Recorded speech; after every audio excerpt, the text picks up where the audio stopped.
હોનભાઈ કે ઈ તો અમારે પાળવું પડે, પણ બીજી વાર જો મારા ભીમાહરની માથે નજર કરી અને આંખોના લોચન નો કહી લઉં તો ઉદા ચારણની રાજભાઈ નો કહેવાવ, મોટી ગઢના ડુંગરા વાળી રાજભાઈ નો કહેવાવ ભલા માણસ. એના માટે કીધું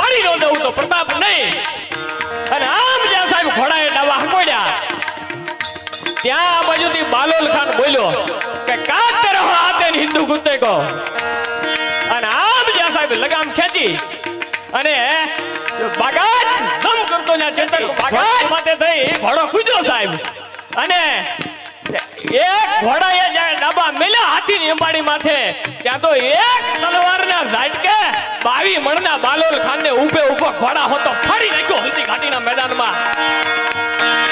અને પછી 1 લાખની શાહી ફોજમાં રાણો આંટકો પણ કેવી રીતે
ફોજ છે અને તને કોઈ આહેરો નથી આપતું ને, પણ જો તને આ કાઠીના દીકરા ઉપર ભરોસો હોય તો વિયાય મારા રાજમાં.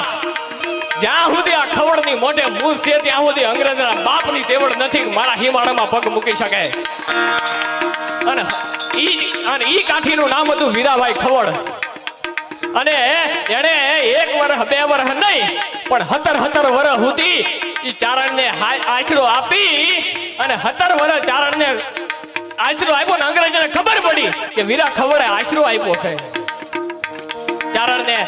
પણ એ અંગ્રેજોને બીક ઈ હતી કે એના હિમાળામાં પગ કેમ મૂકવો.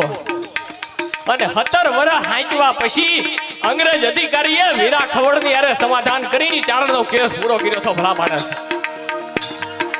અને ઈ કાઠી જેથી ધીંગાણામાં ઉતરે ત્યારે કેવું લાગે